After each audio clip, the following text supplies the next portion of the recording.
మూడవ ముఖ్యమైన విషయం ఏంటంటే మన యాటిట్యూడ్ చక్కగా ఉండాలి, మన దృక్పథం చక్కగా ఉండాలి. దీన్ని ఇంగ్లీష్ లో యాటిట్యూడ్ అంటారు. యాటిట్యూడ్ ని కూడా మీరు సంఖ్యలోకి మారిస్తే అది కూడా 100 అవుతుంది.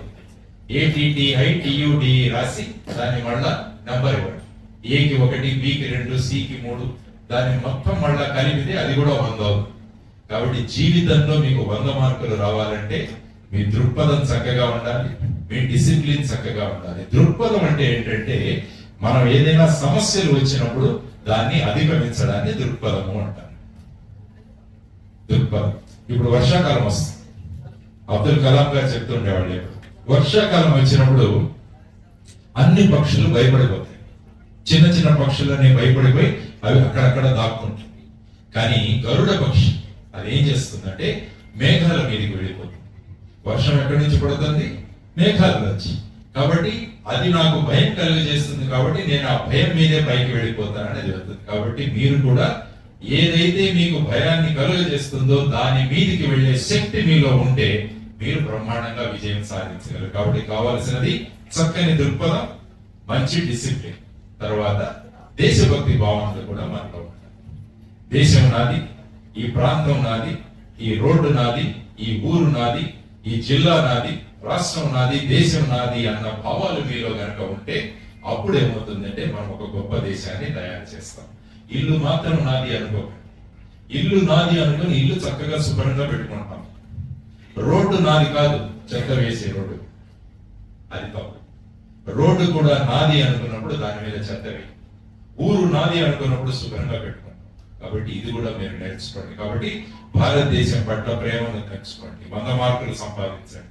కావాలంటే ఇంటికి వెళ్ళి చూసుకోండి. ఐ లవ్ ఇండియా అని రాసి దాన్ని కూడా నెంబర్లోకి మారిస్తే అది కూడా 100 అవుతుంది. కాబట్టి జీవితంలో 100 రావాలంటే చక్కని దృక్పథం, మంచి యాటిట్యూడ్, చక్కని క్రమశిక్షణ, డిసిప్లిన్, భారతదేశాన్ని ఐ లవ్ ఇండియా, ఈ 3 విషయాలు కనుక మీ అంతర్భాగం అవుతే మీరు కూడా బ్రహ్మాండంగా విజయాలు సాధించగలరు. అప్పుడు రిజనెన్స్ అన్నది దేశంలో ప్రొడ్యూస్ అవుతుంది. మీ రిజనెన్స్ అన్ని కలిస్తే దేశం రిజనెన్స్ అవుతుంది. కాబట్టి let us make India resonant with our energies అన్నది మనం ఈరోజు చేయాల్సిన సంకల్పం. కాబట్టి ఆ సంకల్పాన్ని మనం ముందుకు తీసుకురావాలని కోరుకుంటున్నాం. తర్వాత ఇంకొక చిన్న విషయం, చాలా మంది ఏమనుకుంటుంటారంటే మేము హైదరాబాద్ లో లేము, మేము వరంగల్లో ఉన్నాం, మేము ఢిల్లీలో లేము, మేము ఇక్కడ ఉన్నాం, ఇలా అనుకుని మనల్ని మనం తక్కువ చేసుకుంటుంటాం. కానీ అలా ఎప్పుడు చేసుకోకండి. మీరు ఎప్పుడైనా ఇక్కడ చుట్టుపక్కల ప్రాంతాల్లో తామర పూలు ఎక్కడైనా దొరికితే వెళ్ళండి. తామర పూలు. నేను యాక్చువల్గా రామేశ్వరం వెళ్ళాను కొన్ని రోజులు. రామేశ్వరం కలాం గారి పుట్టిన ప్రదేశం, అక్కడ మంచి దేవాలయం కూడా. అక్కడ రామేశ్వరానికి వెళ్ళి ఆ బయట తామర పూలు అమ్ముతుంటారు. నేను వాడిని అడిగాను, తామర పూలు ఎక్కడి నుంచి తీసుకొస్తారు, ఇంత చక్కగా ఉన్నాయంటే సరే ఇక్కడ దగ్గరలో ఉన్నాయి. సరే ఒకసారి వెళదాం అనుకుని వెళితే మొత్తం బురద ఉంది. బురదలో వచ్చి మమ్మల్ని తీసుకెళ్ళాడు. కాళ్ళకంతా బురదే, చిన్న చిన్న చేపలు, పురుగులు అన్ని కుడుతున్నాయి మమ్మల్ని.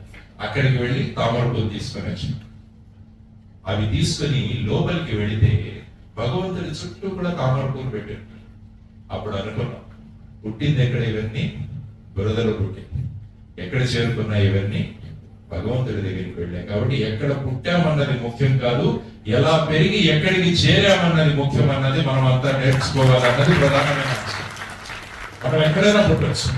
పెద్ద వ్యక్తులంతా చూడండి, చిన్న చిన్న ప్రాంతాల్లో పుట్టిన వాళ్ళు వాళ్ళు, కానీ వాళ్ళు ఎప్పుడు కూడా ఏమనుకున్నారంటే మేము సాధించగలము అన్న ఒక కాన్ఫిడెన్స్ ఉంది కాబట్టి వాళ్ళు ఆ విధంగా వెళ్ళగలిగారు. కాబట్టి ఎప్పుడు కూడా where you are born is not important, how you have grown and where you have reached is very very important. ఇప్పుడు చూడండి వర్మ గారు, आप कहां पैदा हुए? वर्मा जी कोटा जिले में छोटा सा गांव है, कोटा जिले में छोटा गांव में पैदा हुए. ఆయన చూడండి ఒక చిన్న గ్రామంలో రాజస్థాన్ లో కోటా జిల్లాలో పెట్టాడు. ఇప్పుడు కోటాలోనే ఏం పెట్టాడు ఆయన? రెజనెన్స్ సంస్థను పెట్టాడు. కాబట్టి where you are born is not important, where you have gone he has gone to ఐఐటికి వెళ్ళాడు. వెళ్ళి మొత్తం దేశంలోనే రెజనెన్స్ అన్న సంస్థ అంటే ఏంటో ఆయన ప్రూవ్ చేశాడు. ఆయన కూడా అనుకునుంటే నేను కోటాలో చిన్న గ్రామంలో పుట్టాను, నేను ఢిల్లీలో పుట్టలేదు, నేను జైపూర్ లో పుట్టలేదు, అలా అనుకుని ఉంటే ఆయన సాధించగలిగేవాడా? లేదు. సాధించాలి అనుకున్నాడు, సాధించి చూపించాడు వర్మ గారు. అంత చప్పట్లు కొట్టండి. కాబట్టి ఎక్కడ పుట్టామన్నది కాదు, మనం చిన్న గ్రామంలో పుట్టినా చాలు. పోర్బందర్లో పుట్టాడు మహాత్మా గాంధీ. హిస్టరీలో 35 మార్కులు వచ్చాయి, కానీ చరిత్ర సృష్టించాడు. అందువల్ల చరిత్ర సృష్టించిన వ్యక్తి. కాబట్టి ఎక్కడ పుట్టామన్నది ఇంపార్టెంట్ కాదు. ఎక్కడైనా చూడ, మన అమ్మాయి ఇక్కడ గోల్డ్ మెడల్ తెచ్చుకుంది వరల్డ్ బాక్సింగ్ ఛాంపియన్షిప్ నిఖాత్. చిన్న గ్రామంలో పుట్టింది. ఆ అమ్మాయిని అందరూ డిస్కరేజ్ చేశారు, ఇదేంటి నువ్వు బాక్సింగ్ లోకి వెళ్తున్నావు, ఇది మగవాళ్ళ ఆట అని చెప్పేసి.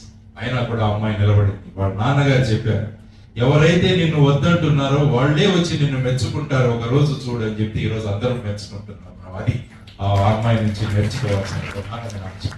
కాబట్టి మన దృఢ నిశ్చయం ఉంటే, మనలో సాధించాల్సిన పట్టుదల మనలో ఉంటే ఏ శక్తి కూడా మనల్ని ఆపలేదని చెప్పేసి వీళ్ళందరూ కూడా మనకి చెబుతుంటారు. కాబట్టి బీ కరేజియస్, నిర్ణయం తీసుకోండి, చేయాల్సినవి చేయండి, వదిలేయాల్సినవి వదిలిపెట్టేసేయండి పక్కన. Then your goal will be achieve. కాబట్టి ఆ విధంగా మనం ముందుకు వెళుతూ 3 విషయాలు చెప్తుంటాను నేను ఎప్పుడు. విద్యార్థులు చాలా మంది అడుగుతుంటారు, సార్ జీవితంలో మా లక్ష్యాలు ఏముండాలి, మా గోల్స్ ఏం పెట్టుకోవాలి అని చాలా మంది అడుగుతుంటారు. కాబట్టి పిల్లలందరికీ 3 గోల్స్ చెప్తుంటారు. మొదటి లక్ష్యం, మీ జీవితం అమ్మా నాన్నలు ఒక రోజు మమ్మల్ని దగ్గరికి తీసుకొని భుజం మీద తట్టి, శభాష్ మన ఇంటి పేరు నిలబెట్టావమ్మా, మన ఇంటి పేరు నిలబెట్టావరా అని చెప్పేసి మీ అమ్మా నాన్నలు చెప్పగలగాలి. That should be your first goal in your life. అంటే జీవితంలో ఏదైనా సాధిస్తే అమ్మా నాన్నలు ఈ విధంగా చెప్పారు. రెండవ గోల్, మీరు ఏ రెసిడెన్స్ సంస్థలో అయితే చదువుకుంటున్నారో ఆ సంస్థకు మీరు ముఖ్య అతిథులుగా రావాలి. You should come as a chief guest your alma matter. మీరు ఏ స్కూల్లో ఏ కాలేజీలో చదువుకుంటున్నారో అదే స్కూల్ కి అదే కాలేజీకి మిమ్మల్ని రాజిరెడ్డి గారు ముఖ్య అతిథిగా మిమ్మల్ని పిలవగలిగారు అనమాట. మూడవది, మనం సంతకాలు పెడుతుంటాం చాలా చోట్ల. దేనికోసం? ఆధార్ కార్డు కావాలని సంతకం పెడతాం, పాన్ కార్డు కావాలని సంతకం పెడతాం, రేషన్ కార్డు కావాలని సంతకం పెడతాం. సంతకం వీటి కోసం ఉపయోగించుకోకూడదు. హాల్ టికెట్ కోసం సంతకం పెడతాం. సంతకం దీనికోసం కాదు. కలాం గారు ఎప్పుడు చెబుతుంటేవారు, సంతకాలు ఆటోగ్రాఫ్లుగా మారాలి అని ఆయన చెప్పేవాళ్ళు. కాబట్టి మీ అందరి సంతకాలు కూడా ఆటోగ్రాఫ్ గా మారాలి. Your signature should be turned into an autograph. ఆ విధంగా మీరు ఈ 3 లక్ష్యాలు పెట్టుకోండి. ఈ రోజు వెళ్ళి రాసేసేయండి ఈ 3 లక్ష్యాలు మీ పుస్తకాలు. మీరు ఏమవ్వాలనుకుంటున్నారు అది రాసేయండి, దాన్ని ఏ విధంగా సాధించాలనుకుంటున్నారు అది రాసేసేయండి, నేను ఏమేమి చేస్తానన్నది రాయండి, ఏమేమి వదిలేస్తానన్నది రాయండి. ఈ 3 లక్ష్యాలు రాసుకోండి. ఖచ్చితంగా మా అమ్మా నాన్నలు భుజం తట్టేలాగా నేను చేస్తానని చెప్పి రాసుకోండి.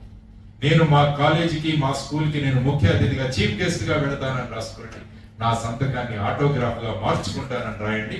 దెన్ ఏ శక్తి కూడా మిమ్మల్ని ఆపదు. కాబట్టి అందులో మీలో ఉన్న ఈ అద్భుతమైన శక్తిని గుర్తు చేయడానికి ఈ రోజు మేమంతా ఇక్కడికి రావడం, నేను కానీ గప్ప గారు కానీ వర్మ గారు కానీ వీరంతా ఎందుకు వచ్చామంటే మీలో దాగి ఉన్న ఆ శక్తిని మీరు ఏం చేయాలి ఏం చేయకూడదు అన్నదాన్ని చెప్పడానికి, వీటన్నిటి గురించి చెప్పడానికి ఈరోజు వచ్చింది.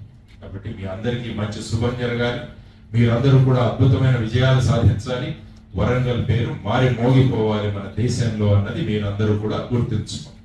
జర్మనీలో ఒక ప్రాంతం, ఆ ప్రాంతం ఎంత గొప్ప ప్రాంతం అంటే ఆ ప్రాంతం నుంచి ఎంతో మంది గొప్ప వ్యక్తులు వచ్చారు. అక్కడ విమానాలు ఏం చేస్తాయంటే ఆకాశంలోకి వెళుతున్నప్పుడు ఆ గ్రామం వచ్చినప్పుడు కొద్దిగా కిందికి దిగి పైలట్ చెప్తాడు, మనం ఈ గ్రామం మీద నుంచి ఎగురుతున్నాం, ఇది చాలా గొప్పదైన గ్రామం, ఒక్కసారి కిందికి చూడండి అని చెప్తారు. ఆ తర్వాత మళ్ళా విమానం పైకి. కాబట్టి కొన్ని సంవత్సరాల తర్వాత మన రాష్ట్రంలో కూడా హైదరాబాద్ నుంచి ఎగిరే విమానాలు వరంగల్ దగ్గర కొద్దిగా దిగి చూడండి, వరంగల్ ఇక్కడ ఉన్న ఈ భారతీయులు బ్రహ్మాండంగా ఈ దేశాన్ని మార్చారని చెప్పి మళ్ళా విమానాలు పైకి ఎగిరే స్థాయిలో మన ప్రాంతాన్ని మనం మార్చగలం. ఆ శక్తి ఉంది వరంగల్. ఎందుకంటే మన ఎక్కడ ఉన్న చరిత్రను చూసినా కూడా, ఆ చరిత్రను ఒకసారి చదివినా కూడా, కాకతీయ రాజుల యొక్క చరిత్ర చూసినా, రాణి రుద్రమ గురించి చదివినా కూడా మన ఒడ్డు గగనపడుతుంది. మన 1000 స్తంభాల గుడి, మన రామప్ప గుడి, ఇవన్నీ కూడా ఇక్కడే. కాబట్టి అటువంటి చారిత్రాత్మక ప్రదేశంలో పుట్టిన మనమంతా కూడా మనం కూడా ఒక చరిత్ర సృష్టించాలని చెప్పేసి మీరంతా నిర్ణయించుకున్న రోజున వరంగల్ కీర్తి ఇంకా బ్రహ్మాండంగా ముందుకు వెళుతుంది అని చెప్పి నేను ఎప్పుడు గర్వంగా చెప్తాను. నేను వరంగల్ స్టూడెంట్, ఎందుకంటే ఈ ప్రాంతం నన్ను మార్చి భారతదేశం అంటే ఏంటో నాకు పరిచయం చేసింది మా NIT REC. ఎందుకంటే మొత్తం రాష్ట్రాలు, అన్ని రాష్ట్రాల నుంచి ఇక్కడికి వచ్చేవారు, అన్ని రకాల తిండి మాకు దొరికేది. అన్ని రకాల నుంచి, అన్ని ప్రాంతాల నుంచి వచ్చిన వాళ్ళు ఉండేవారు. ఒక మినీ భారత్ని మేము ఇక్కడ చూడగలిగాం. దాంట్లో ఏమైందంటే మాకు దేశం పట్ల ఒక అభిమానం పెరిగింది. కాబట్టి అటువంటి ప్రదేశంలో ఉన్న మనమంతా కూడా చిన్న పనులు చెప్తున్నా, నేనేం పెద్ద పనులు చెప్పలేదు. 2 సంవత్సరాలు ఒక తపస్సు చేయండి. ఒక తపస్సులో కూర్చొని మనం చదువుకుంటాం, చాలా మంది ఋషులు తపస్సు చేశారు, దేవుడు ప్రత్యక్షమయ్యాడని మనం చదువుకుంటాం. మీ అందరూ కూడా తపస్సు చేయండి. 2 సంవత్సరాలు మాత్రమే చాలు. ఆ తర్వాత ప్రపంచాన్ని మీరు తపస్సు చేయించగలరు. ఆ కెపాసిటీ మీలో ఉందని చెప్పి ఆ గుర్తు చేయడానికి ఈ రోజు రావడం జరిగింది. కాబట్టి ఈ అవకాశాన్ని ఇచ్చిన రాజిరెడ్డి గారికి నమస్కారాలు తెలియజేసుకుంటూ, మీరందరూ కూడా గొప్ప విజయాలు సాధించాలి. మీరందరూ కూడా చక్కని మార్గంలో వెళ్ళాలి. మన వరంగల్ని మళ్ళా వరంగల్ కీర్తిని గొప్పగా ప్రచారం చేసుకుంటూ